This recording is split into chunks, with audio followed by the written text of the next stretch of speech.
नमस्कार, स्वागत है आप सभी का आज के और एक नए और महत्वपूर्ण वीडियो में। जैसा कि कुछ दिन पहले झारखंड पीजीटी की परीक्षा हो चुकी है, अब आने वाले कुछ ही दिनों में आपके रिज़ल्ट आ जाएंगे।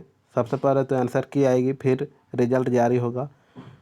उससे पहले आपको बता दें कि जितने भी हमारे इस चैनल से जुड़े कैंडिडेट हैं, अभ्यर्थी हैं, शिक्षार्थी हैं या भावी शिक्षक हैं या तो फिर शिक्षक हैं, उन सभी के लिए बता दें कि ईएमआरएस के अगर आप अप्लाई किए हुए हैं, ईएमआरएस की जो वैकेंसी आई थी उसमें अगर अप्लाई किए हुए हैं या तो फिर यूजीसी नेट की तैयारी करते हैं तो आपके लिए ये टॉपिक बहुत ही महत्वपूर्ण होने वाली है। और आपको बता दें कि शिक्षा का मतलब ये नहीं होता है कि कुछ दिन जब तक परीक्षा होगी तब तक पढ़ेंगे फिर नहीं पढ़ेंगे, क्योंकि वैसे कैंडिडेट जो हमारे चैनल में लगातार जुड़े हुए थे, प्रतिदिन क्लास को अंत तक देखते थे, उनकी संख्या धीरे धीरे कम होती जा रही है। आपको बता दें कि शिक्षा एक ऐसी चीज़ है जिसमें कभी पूर्ण विराम नहीं लगती, यानी पढ़ाई भी एक ऐसी चीज़ है जिसमें पूर्ण विराम नहीं लगती। यानी कहने का मतलब ये है कि पढ़ाई को आप छोड़ छोड़ के नहीं कीजिए, पढ़ाई लगातार करते रहिए, क्योंकि जब तक आपकी सफलता नहीं मिलती है पढ़ाई आपकी पूर्णतः कंप्लीट या पूरा नहीं हो सकता। हालांकि जिस लाइन में हम लोग जुड़े हुए हैं, जिस क्षेत्र से जुड़े हुए हैं, हम लोग का काम है जीवन भर पढ़ाई करना, है ना। तो जीवन भर शिक्षा से आपको जुड़े रहना है।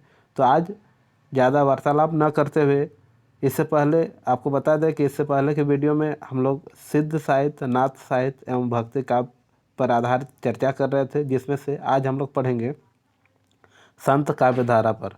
संत काव्य धारा क्या है इससे पहले जानेंगे, फिर इनके कवियों को एक एक करके जानेंगे। तो संत काव्य धारा, जैसा कि आप देख पा रहे हैं, आचार्य शुक्ल ने इस धारा को ज्ञानाश्रयी, आचार्य द्विवेदी ने निर्गुण काव्य धारा तथा डॉक्टर रामकुमार वर्मा ने इसे संत काव्य धारा का नाम दिया। इसके आगे लिखते हैं कि संत शब्द को परिभाषित करते हुए पीताम्बर दास बर्थवाल ने कहा है कि संत का पर्याय शांत हो सकता है, अर्थात जिन्होंने सांसारिक प्रपंचों, विषयों, वासनाओं से विरक्ति महसूस करते हुए वैराग धारण कर लिया हो। बर्थवाल महोदय की यह परिभाषा कुछ हद तक सही है, क्योंकि मध्यकालीन जड़ताओं ने सामंती भोग विलास के प्रति जिस प्रकार की निषेधवादी दृष्टि इन संतों की राह वही अन्यत्र नहीं मिलती। जहाँ तक वैराग का प्रश्न है, माया के कंचन तथा कामिनी दोनों रूपों के प्रति तिरस्कार की भावना को देखते हुए यह पूरी तरह नहीं कहा जा सकता है कि ये संत पूरे समाज के प्रति उदासीन थे, क्योंकि मध्यकालीन विषमतामूलक समाज को समन्वित करने का जो कार्य इन संतों ने किया वह अतुलनीय है ना। फिर बात करते हैं हम लोग भक्ति काव्य का स्वरूप एवं भेद पर। भक्ति काव्य, जैसा कि आप जान रहे हैं कि दो भागों में विभाजित है, निर्गुण भक्ति और सगुण भक्ति। निर्गुण भक्ति के फिर दो अंग हैं, ज्ञानाश्रयी शाखा और प्रेमाश्रयी शाखा। फिर राम भक्ति शाखा और कृष्ण भक्ति शाखा सगुण भक्ति के, जिसमें से ज्ञानाश्रयी शाखा में संत काव्य धारा और प्रेमाश्रयी शाखा में सूफी काव्य धारा। इसके अलावा सगुण भक्ति काव्य में राम भक्ति शाखा और कृष्ण भक्ति शाखा। ज्ञानाश्रय की अगर बात करें तो कबीरदास, प्रेमाश्रय की बात करें तो जायसी, और राम भक्ति की बात करें तो तुलसीदास, और कृष्ण भक्ति की बात करें तो सूरदास प्रमुख कवि माने जाते हैं। ये तो हुई भक्ति काव्य की स्वरूप और भेद के संबंध में। फिर बात करते हैं, परमेश्वर चतुर्वेदी ने संत शब्द को सत्य के साम्य माना और कहा कि सत्य का अर्थ है जिसने परम सत्य को जान लिया हो, अर्थात ज्ञान के द्वारा ब्रह्म व जीव के अभेद संबंध की जिसे जानकारी हो। संत शब्द को लेकर सर्वाधिक वैज्ञानिक परिभाषा आदि कवि कालिदास की मिलती है। इन्होंने कहा है कि समाज और संसार रूपी अनुसंधानशाला में सत्य और असत्य खंडों के बीच वास्तविक तुलना कर सके, सत्य खंडों से साक्षात्कार कर सके तथा समाज को उससे परिचित करा सके, वही संत हैं। कालिदास की यह परिभाषा कबीर की पंक्तियों के साथ संतुलित दिखाई पड़ती है। पंक्ति क्या है कि निखैरी निकामना साई सोती ने विषया सु न्यारा रहे संतन धरी यह ग्रह, है ना। फिर है, कबीर ने सत्य खंडों के साक्षात्कार को ही साखी का नाम दिया। अपने पदों को उन्होंने पारक पद तथा अनभय सांचा पर आधारित माना। इसके आगे है संत काव्यधारा की विशेषताएं। क्या क्या विशेषताएं हैं, इसे जानना बहुत ज़रूरी है। सबसे पहले निर्गुण ब्रह्म का स्वरूप। निर्गुण ब्रह्म का स्वरूप। संत काव्यधारा जिस निर्गुण ब्रह्म की उपासना से जुड़ी है उसका आध्यात्मिक सरोकार उतना ही नहीं है जितना कि सामाजिक। संतों ने समाज से अंधविश्वास तथा रूढ़िग्रस्तता को समाप्त करना चाहा। इनकी समाप्ति पहले से चली आ रही परिपाटीबद्ध कर्मकांड मूलक तथा साधना पद्धति से संभव नहीं थे। इसी वजह से इन्होंने उपासना तथा उपास्य दोनों के स्वरूप को अलग थलग करने की कोशिश की। जाति पाति छुआछूत संप्रदायबद्धता के कारण ईश्वर को अलग अलग संप्रदायों में बांटकर मानव समाज भी घृणा तथा विभेद का शिकार था। जहाँ ईश्वर की श्रेणी निर्धारित हो, उपास्य को लेकर ही जहाँ स्वर भेद हो, उस समाज में मानवीय एकता की बात कैसे की जा सकती है।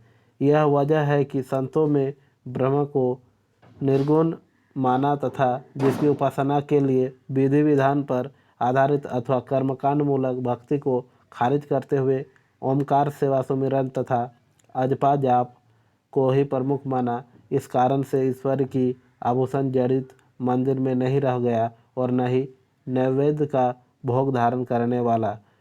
वह जन जन की अनुभूति का उपादान बन गया, परंतु ब्रह्म के लिए सुमिरन के लिए एक नाम का होना आवश्यक है। इसी कारण से संतों ने निर्गुण ब्रह्म को साईं राम जैसे उपमाओं से पुकारा है। संतों के इस निर्गुण राम और अयोध्या दशरथ के पुत्र राम में साम्यता नहीं है, क्योंकि इनका राम न तो अवतारी है और न ही सांसारिक कार्यों के बंधन में ग्रसित है। किनकी बात कर रहे हैं? कबीर की। वास्तविक राम जो है कबीर की राम है, न कि दशरथ के पुत्र राम। कबीर राम को दशरथ सुत संबोधित करने वाले की व्याख्या उधेड़ देते हैं। कहते हैं कि दशरथ सुत तिहु लोक बखाना, राम नाम का मरम है आना। इसके आगे सामाजिक समन्वय तथा मानवता की अगर बात करें तो संत काव्यधारा के समक्ष एक तरफ हिंदू संप्रदाय और उनके बीच प्रसारित घृणा थी, तो दूसरी ओर इस्लामिक कट्टरता और कठमुल्लापन। हिंदू धर्म के संप्रदायों के कारण ही पूरा का पूरा समाज जातियों उपजातियों में वर्गीकृत था। संप्रदायों में भी वैष्णव, शैव, शाक्त आदि संप्रदाय थे। एक दूसरे को नीचा दिखाना तथा एक दूसरे की उपासना पद्धति को निष्कृत मानने की कुप्रवृत्तियाँ विराजमान थी। इस्लामी आक्रमण के पश्चात मुसलमान भारत में तो बस गए, परंतु दोनों के बीच सौहार्दता का अभाव रहा। संतों ने अपने पदों के माध्यम से हिंदू रूढ़ियों के साथ साथ इस्लामी कट्टरता की भी आलोचना की। कबीर ईश्वर को रहमान में बांटने वालों को तलखी से जवाब देते हैं और कहते हैं कि हिंदू कहे मोहे राम प्यारा और तुरक रहमाना, आपस में दो लड़ी मुझे मरम न कहूँ न जाना। कहते हैं दोनों का विरोध कर रहे हैं, हिंदू का भी, मुस्लिम का भी, अन्य धर्मों का भी, कि सभी अपने अपने देवी देवताओं को मानते हैं और भाईचारे को नहीं जानते हैं, वास्तविक ज्ञान को नहीं जानते हैं, वास्तविक जीवन को नहीं पहचान पाते हैं और एक दूसरे से केवल लड़ाई करने में, एक दूसरे को नीचा दिखाने में लगे रहते हैं। इस प्रकार दोनों की बुराई करते हैं, सभी धर्मों की बुराई करते हैं। कौन? कबीर। फिर है सृष्टिकर्ता जब एक है और उसकी सृष्टि प्रक्रिया एक है तो सर्जना में भेद कैसा। जब सृष्टिकर्ता यानी जन्म देने वाले ऊपर वाले जब सबको एक बनाया तो फिर भेदभाव किस बात की, किस बात की उच्च नीच, किस बात की जाति प्रथा।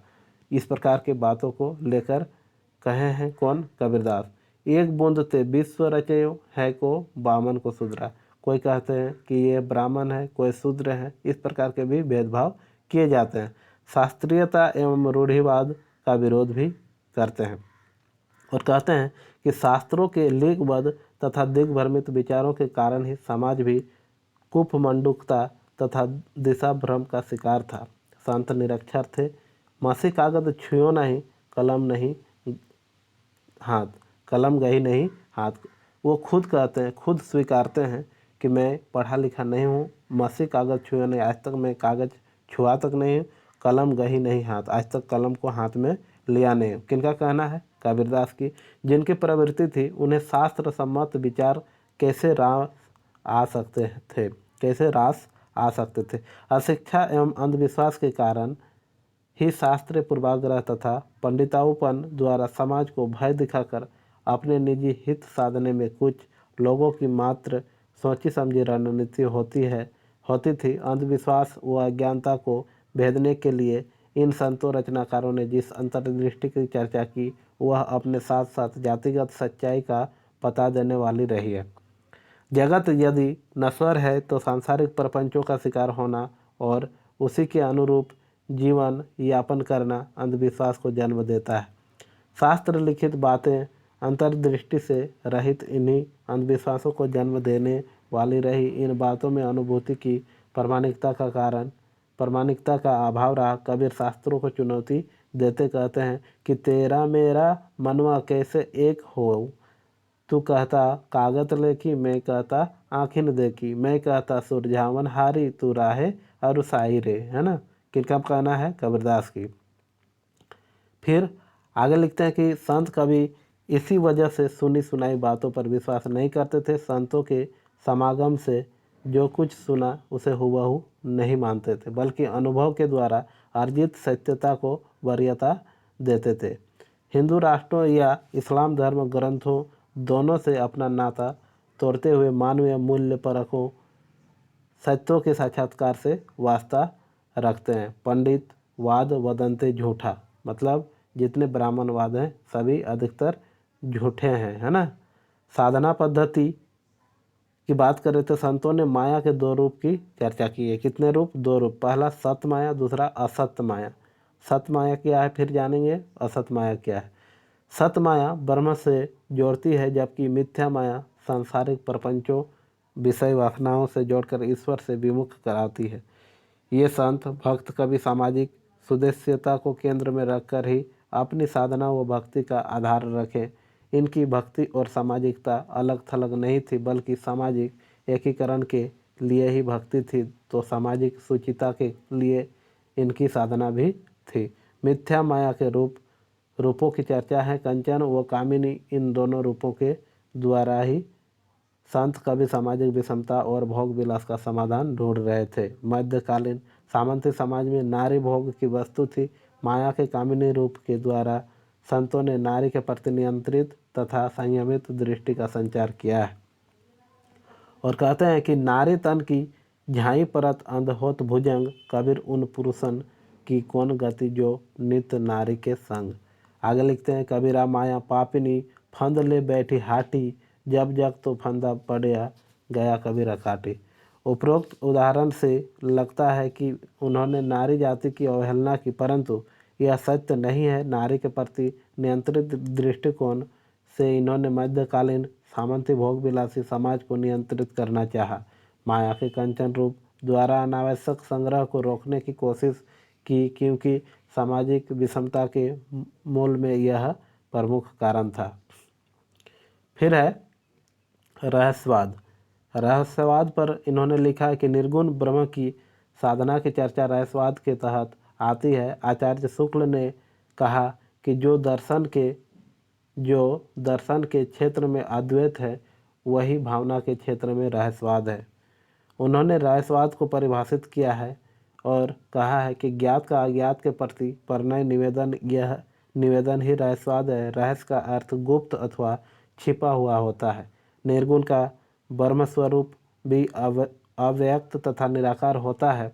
अतः इस प्रकार के ब्रह्म को मात्र अनुभूति के तहत रखा जा सकता है। इसकी अभिव्यक्ति पूरी तरह संभव नहीं है।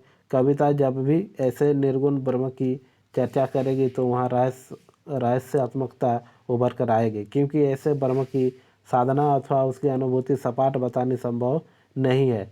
यही वजह है कि संतों की कविता में प्रतीकात्मकता तथा उलट-बसियाँ मुख्य तौर पर दिखाई पड़ती है। रहस्यवाद को दो रूपों में वर्गीकृत किया जा सकता है। पहला है साधनात्मक रहस्यवाद, दूसरा भावनात्मक रहस्यवाद। दोनों को एक एक करके जानते हैं अच्छे से। हठ योग साधनात्मक रहस्यवाद का ही पर्याय है, जहाँ मन व आत्मा के बीच अद्वैत अथवा अभेद की चर्चा की जाती है। निर्गुण ब्रह्म की पर कविताई भावनात्मक रहस्यवाद का पता देती है। जब कोई ससीम सत्ता असीम सत्ता निर्गुण ब्रह्म से तदात्म होगी तो इस प्रक्रिया का बाह्य प्रकाशन असंभव है। इस साधनात्मक प्रक्रिया के आंतरालिक चरणों को रहस्यवाद का नाम दिया जा सकता है। फिर आगे गुरु का महत्व पर लिखते हैं। गुरु के महत्व को सर्वश्रेष्ठ गुण मानते हैं। गुरु के महत्व को ही इन्होंने महत्वपूर्ण मानते हैं और कहते हैं कि निर्गुण ब्रह्म तथा उसके रहस्यवादी साधना के कारण ही सद्गुरु का महत्व बढ़ जाता है, क्योंकि रहस्यवादी स्वरूप के कारण साधना की दुरूहता को उभरती आती ही है। ब्रह्म के स्वरूप को समझना भी आसान नहीं रहता। यही वजह है कि निर्गुण काव्य धारा के में सद्गुरु की अहमियत है। गुरु की हमारे जीवन में कितनी अहमियत है इसे दर्शाया गया है और कहा गया है कि संत काव्य धारा में गुरु मार्गदर्शन की भूमिका में खड़ा होता है। यह साधना के पथ पर साधक के साथ नहीं चलता, बल्कि साधक दिशा भ्रम का शिकार न हो इसका ख्याल रखते हुए उसके भीतर की अंतर्दृष्टि को जागृत करता है। यह सांसारिक प्रपंचों से उबार कर साधक को ब्रह्म प्राप्ति के मार्ग की ओर अग्रसर कराता है। इसी वजह से संतों ने गुरु को ब्रह्मा से ऊपर भी माना है। अर्थात कहने का अर्थ है कि ईश्वर से अगर कोई बड़े हैं तो वो कौन है? हमारे गुरु हैं। गुरु की हमारे जीवन में अहमियत बहुत अधिक है। गुरु के बिना ज्ञान प्राप्ति नहीं हो सकती है। फिर कहते हैं शिल्पगत विशेषताएं एवं भाषा पर चर्चा करेंगे और इनका मानना है कि संत कवि अवर्ण तथा निरक्षर थे। सुंदरदास जी मात्र एक रचनाकार रहे जो सवर्ण तथा साक्षर थे। साक्षर होने के कारण इनके पदों में काव्यात्मक गुण सहज ही मिलते हैं। अन्य संतों रचनाकारों के निरक्षर होने के कारण उनमें काव्यात्मक रूढ़ियाँ नहीं मिलती, इसलिए इनकी काव्यात्मक रचना बेमेल खिचड़ी थी। किनकी? कबीरदास की। यह बात भी पूरी तरह सत्य नहीं थी, क्योंकि सूक्ष्म अवगाहन मतलब अध्ययन किया जाए तो इनकी रचनाओं में अनुभूति की कसौटी अत्यंत सटीक दिखाई देती है। कुछ हद तक कुछ रसों छंदों अलंकारों को भी इनके पदों में तलाशा जा सकता है ना। फिर है यायावरी प्रवृत्ति के कारण इनकी भाषा अनगढ़ तथा पश्चिमी एवं पूर्वी से मिलती दिखाई देती है। इनमें ब्रज, अवधी, खड़ी बोली, राजस्थानी, पंजाबी के तत्वों को देखकर ही इनकी भाषा पंचमेल खिचड़ी के रूप में अभिहित की गई है। इस प्रकार गुरु के महत्व पर चर्चा किए कौन? कबीरदास। शिल्पगत विशेषताओं पर चर्चा किए। फिर साधनात्मक रहस्यवाद, भावनात्मक रहस्यवाद क्या है, रहस्यवाद क्या है, इन सभी तथ्यों को अच्छे से जाना, साधना पद्धति को जाना। फिर शास्त्रीयता एवं रूढ़िवाद का विरोध किस प्रकार किए, सभी को एक एक करके हम लोग इस वीडियो के माध्यम से जानने का प्रयास किया। वीडियो में अंत तक बने रहने के लिए आपका बहुत बहुत धन्यवाद। कभी भी किसी भी प्रकार की अगर वीडियो अपलोड की जाती है तो बहुत ही महत्वपूर्ण समझ कर किया जाता है। वही महत्वपूर्ण समझ कर आप उसका अध्ययन करें, वीडियो को अधिक से अधिक शेयर करें और अपने दोस्तों में शेयर करके अपने आप पढ़ाई करने का काम करें, क्योंकि शिक्षा एक ऐसा चीज़ है जो कि आपको निरंतर करना होगा, तभी आप एक सफल शिक्षक बन सकते हैं। यानी आपके पास ऐसे गुण उपलब्ध हो सकती है जिसे आप विद्यालय के स्तर पर अपने ज्ञान को बांट सकते हैं। तो विद्यालय में बने रहने के लिए आपको एक शिक्षक के रूप में अध्ययन करते रहना होगा। ऐसा हमें संकल्प लेकर शिक्षा ग्रहण करना चाहिए। वीडियो में अंत तक बने रहने के लिए आपका बहुत बहुत धन्यवाद। मिलते हैं और एक नए टॉपिक और नए महत्वपूर्ण तथ्यों के साथ। तब तक के लिए धन्यवाद।